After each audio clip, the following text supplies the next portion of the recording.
As you can see, I am filthy. My sandals, my feet, oh my God, my hands, just everywhere there is dirt.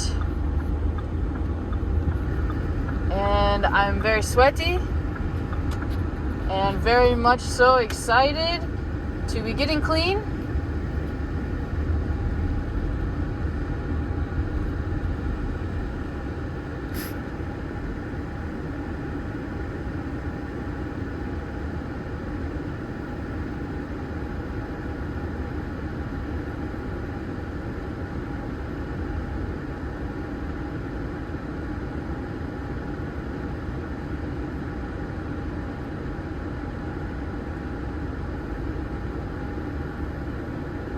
My moment of silence is from witnessing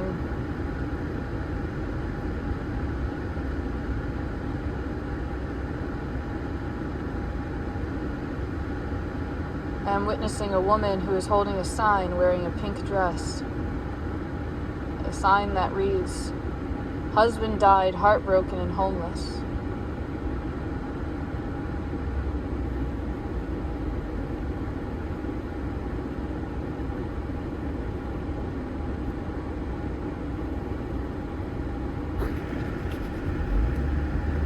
What comes to mind is many ideas of many minds and many eyes, many individuals we can say are playing God and saying,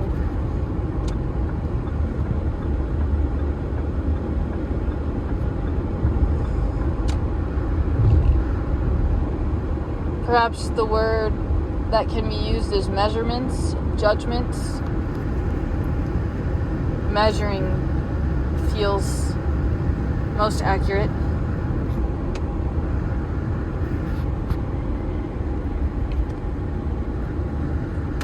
The last few days have felt, in a sense, very different.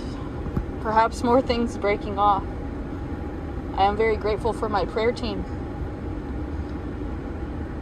Those who are praying and very sincere and meaningful and private and truly one with their Creator.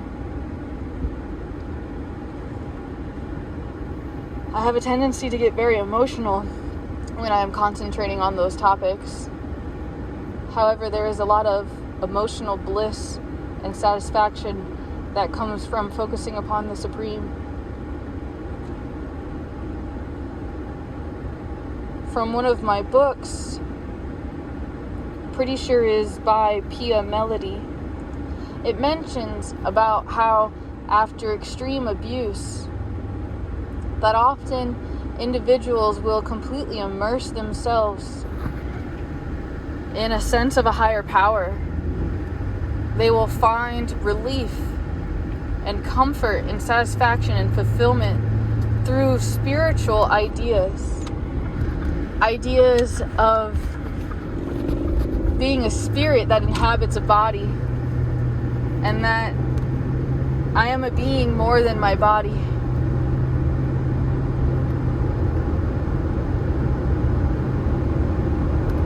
I have also had some very interesting experiences of witnessing my own thoughts, and as my teacher has put it to me, that my thoughts begin to see themselves, and how almost the thoughts can become embarrassed or start to become quiet when suddenly they are so paid attention to, especially when we are not in absolute agreement or obedience to every suggested first passing narrative. I'm so grateful to my teacher. You are aware who you are. And you are never, ever, ever, ever a person who has ever seeked or spoken of being praised or named. And for me, that is also very, very, very, very, very healing, comforting, profound, astonishing. welcoming. It's a role model, a place where I am certainly interested in going. I am interested in no longer using individuals as tools of measuring my self-worth. I am not interested in using the value I am in your life to measure my purpose and my existence. Although it has been brought to my attention how identity is a social construct, which means that our identity changes depending on our environment and the group of people and the hive of the minds that come together, which reminds me of something I have briefly touched on in about 3 videos now, and I have yet to actually have a release of my writings and attempting to formulate thoughts or speaking directly after sharing those writings or readings. I can say that I am reading the content from the book that I have written on paper.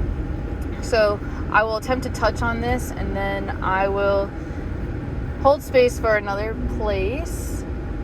So basically, this comes from internal family systems where we have unattached burdens or multiple selves, and sometimes a self will have a burden that is attached to that character or that personality.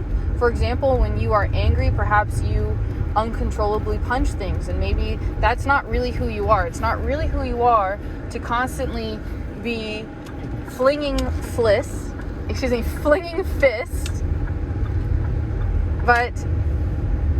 however, and this is an unattached burden. It's not really your true character. However, when these parts are activated and this version of you comes on stage, this part comes with it.